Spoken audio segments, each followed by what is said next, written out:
자, 오늘 함께 살펴볼 말씀 보겠습니다. 오늘 우리에게 주신 말씀은 마가복음 12장 41절에서 44절 말씀입니다. 마가복음 12장 41절에서 44절 말씀입니다.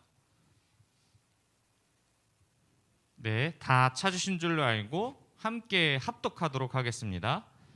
예수께서 헌금함에 대하여 앉으사 무리가 어떻게 헌금함에 돈 넣는가를 보실세 여러 부자는 많이 넣었는데 한 가난한 과부는 와서 두 렙돈 곧 한 고트란드를 넣은지라.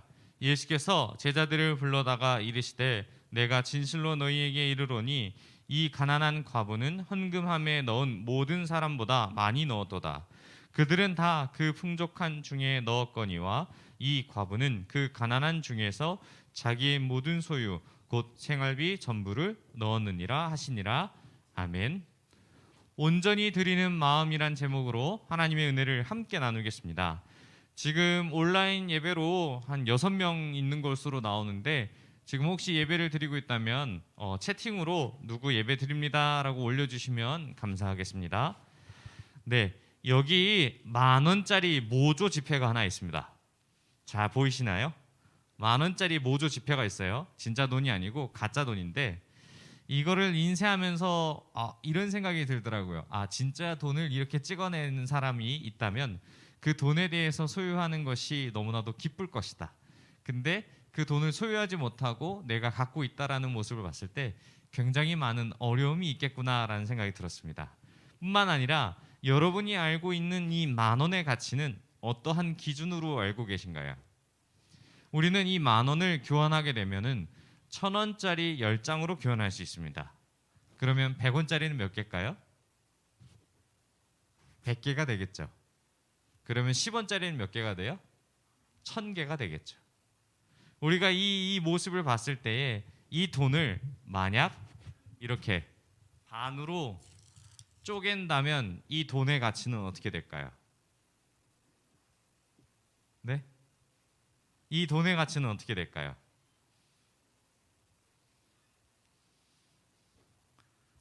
현민이, 이 돈의 가치는 어떻게 될까?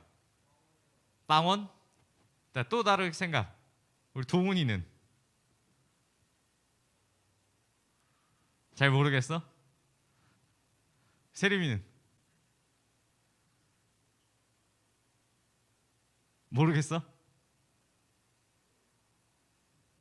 자, 이 돈을 가지고 만약에 10,000원짜리를 실제로 반으로 쪼개서 이 돈을 은행으로 가져가잖아요.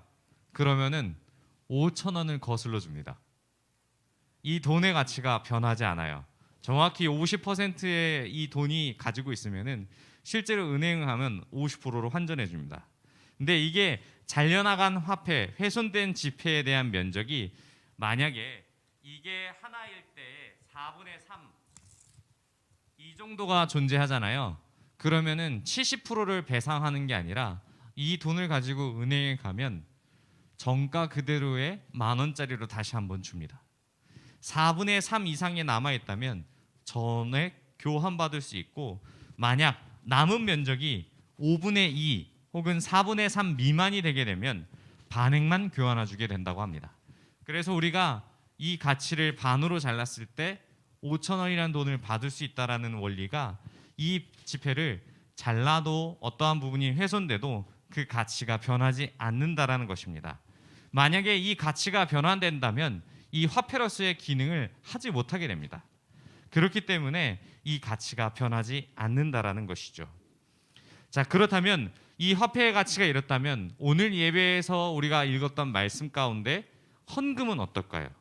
헌금은 그 가치가 변화할까요? 하나님은 성경에서 헌금에 대해 종종 이야기하십니다. 그 헌금은 이 말씀을 통해서 예수님이 어떤 가치를 드러내고자 하시는지를 한번 살펴보려고 합니다. 예수님은 여러 가지 논쟁 가운데 늘 그 중심에 계셨습니다. 예루살렘 성전에 계시면서 사람들이 예수님께 질문하고 시비를 걸고 권위에 대해서 예수님이 하신 말씀과 가르침에 대해서 딴지를 거는 사람들이 매우 많았습니다. 그런데 이 말씀 가운데 예수님이 진짜 하시고자 하는 말씀이 무엇일까요? 결론적으로 말씀드리면 예수님은 이 모든 조건과 환경 가운데 어떤 사람과 비교하면서 이 사람의 헌신을 더 높이 드러내는 그러한 모습을 보여주시고 계십니다. 우리가 지난주에 살펴봤던 거지 바디메오의 내용을 잠깐 떠올려 보면 이 앞서 높은 자리를 요구했던 제자들과 그리고 돈 한 푼 없는 거지가 모든 것을 가졌다라고 생각할 수 있는 그 겉옷을 버리고 예수님을 따랐던 것처럼 수많은 사람과 어떤 중요한 것을 비교하는 모습을 우리에게 늘 보여주고 계십니다. 자, 그렇다면 예수님이 41절 말씀에 보면은 이 예수님께서 예루살렘 성전 안에서 앉으사 여러 부자는 많이 넣는 것을 안다고 말씀하셨는데 우리는 이것을 어떻게 알 수 있을까요? 우리가 지금 헌금함에 헌금을 넣을 때 우리는 얼마를 냈는지 본인만 알고 있습니다. 왜 그럴까요? 헌금을 넣을 때 우리는 그 액수가 얼마인지를 모르기 때문에 그렇습니다. 소리로 판단할 수 없고 이 지폐가 없었던 고대에는 다 동전으로 넣었기 때문에 이것을 통하여서 이 사람이 헌금을 얼마나 많이 냈나 혹은 적게 냈나를 판단할 수 있던 것이죠. 우리가 지폐에 넣었을 때 지폐를 넣으면 소리가 나지 않습니까? 근데 동전을 넣으면 어떻게 됩니까? 동전을 넣으면 딸랑 하고 소리가 나게 되겠죠. 그렇기 때문에 이 사람이 얼마나 헌금을 많이 냈는지 내지 않았는지 지금도 알 수 있고 고대에는 동전으로서 헌금을 냈기 때문에 지폐가 없던 당시에 동전을 넣게 되면 헌금을 많이 내려면 많은 동전을 갖고 와서 헌금함에 이것을 붓거나 아니면은 이 돈 주머니를 가지고 와서 뭉태기로 넣어야 됩니다. 그러면 소리가 어떨까요? 많은 양의 헌금에 그 동전이 있다면 묵직하게 툭 하고 떨어지는 소리가 났겠죠. 만약에 이것을 붓는다면 어떻게 될까요? 우리 막 도박에 잭팟이 터지듯이 메달이 막 쏟아지는 것처럼 계속적으로 막 돈 떨어지는 소리가 계속 들릴 것입니다. 그런데 예수님은 이 많은 사람이 헌금하는 가운데 한 가난한 과부를 주목하고 계십니다. 42절 말씀을 보면은 이 제자들과 함께 계실 때에 한 가난한 과부가 와서 2렙돈 한 고드란트를 넣은지라라고 이야기하고 계십니다. 신기한 것은 이 액수를 알 수 있다라는 것이 놀랍고 그리고 예수님은 돈에 대해서 너무나도 잘 아신다는 사실을 좀 알 수 있습니다. 그 돈 떨어지는 소리만 보시고 어떻게 아셨을까요? 예수님은 모든 것을 아시는 동시에 그 여인을 주목하신 이유가 그 가운데 있습니다. 저는 예수님이 만약에 이 모습을 보시고 예수님이 혹시 타짜인가? 이런 생각이 들었습니다. 밑장 빼는 소리가 다르다라고 하잖아요, 영화에서. 그래서 예수님이 이 소리만 듣고 얼마를 넣었는지 다 아시나? 이런 생각이 들었습니다. 이 2렙돈 한 고드란트는 당시 사용하던 화폐 중 가장 작은 것 단위였습니다. 소리를 듣고 판단할 수 있을 정도로 이 작은 금액이라면 이 헌금의 가치는 어떠할까요? 굉장히 낮은 비중을 차지하고 가치가 낮다라고 생각할 것입니다. 하지만 예수님은 이 소리를 듣고 43절에서 이렇게 이야기하십니다. 우리 43절 말씀을 함께 읽어보도록 하겠습니다. 시작. 예수께서 제자들을 불러다가 이르시되 내가 진실로 헌금함에 넣은 모든 사람보다 많이 넣었도다. 이 헌금에 대한 과부가 낸 이 헌금의 소리를 듣고 이렇게 말씀하셨는데 다른 사람들은 이 소리를 듣고 단순히 형편이 어려운 사람이 적은 헌금을 냈구나라는 생각을 하게 될 것입니다. 예수님은 왜 이 모습에 주목하셨을까요? 금액도 금액이지만 하나님을 향한 제자의 모델로 이 과부가 모범이 되었기 때문에 그렇습니다. 가난하지만 과부가 드린 헌금은 하나님을 향한 사랑의 헌신의 그 의미를 담고 있었기에 예수님은 이를 칭찬한 것이죠. 만약 우리가 예배를 드리고 있는 집은 이 상황에서 삼성의 이재용 부회장이 와서 헌금함에 동전을 넣었다고 생각을 해보세요. 동전 2개를 딱 헌금함에 넣으면서 소리가 났습니다. 여러분들 어떻게 생각할 것 같아요? 일반적으로 상식으로는 그렇게 돈이 많은 사람이 동전을 넣었어요. 동전 떨어지는 소리가 났어요. 그러면 헌금을 적게 냈거나라는 것을 상상하지 않습니다.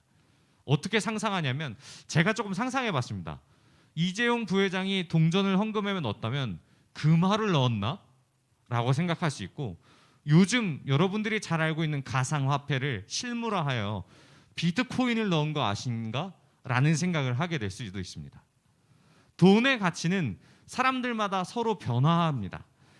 자신이 가진 그 소유의 비중에 따라서 어떤 사람은 더 많이 드릴 수 있고 어떤 사람은 한없이 적게 드릴 수 있습니다. 사람이 생각하는 이 가치는 그에 따른 비중이 다르지만 예수님이 보시기에는 이 돈의 가치를 바라본 것이 아니라 이 사람의 마음의 가치를 바라보게 된 것이죠. 그래서 지위와 명예가 보장되는 사람은 그에 합당한 가치를 드리지 않았기 때문에 우리는 의문을 던질 수밖에 없습니다. 이재용 부회장이 와서 헌금을 냈을 때 동전 소리가 난다. 그렇기 때문에 설마 저 사람이 그 금액을 냈을까라고 의심하게 되는 거죠. 하지만 과부가 어떻습니까? 과부는 2렙돈이라는 작은 돈을 자신의 생활비 전부를 드렸다고 예수님은 말씀하고 계십니다. 그 판단을 다른 사람들은 모르지만 예수님은 이것에 대해 알고 이야기하십니다. 44절 말씀을 함께 읽겠습니다. 우리 44절 말씀을 보여주시기 바랍니다. 시작. 그들은 다 그 풍족한 중에 넣었거니와 이 과부는 그 가난한 중에서 자기의 모든 소유 곧 생활비 전부를 넣었느니라 하시니라. 아멘. 이 말씀을 보면은 우리는 또 이렇게 생각하게 됩니다.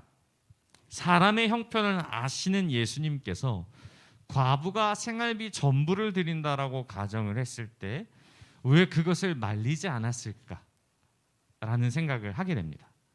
또 다른 방법으로 생각을 할 때 이 과부가 자신이 가지고 있는 생활비 전부를 냈어요. 그러면은 헌금을 하고 돌아서서 예배를 드리고 나갈 때 어떠한 마음이 들었을까요?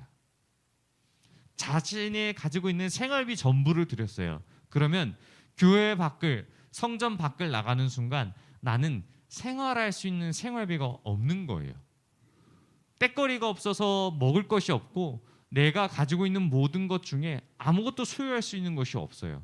그러면 당장 먹을 것을 살 수 없고 입을 것을 살 수 없고 내가 존재하는 모든 것을 살 수 없어요.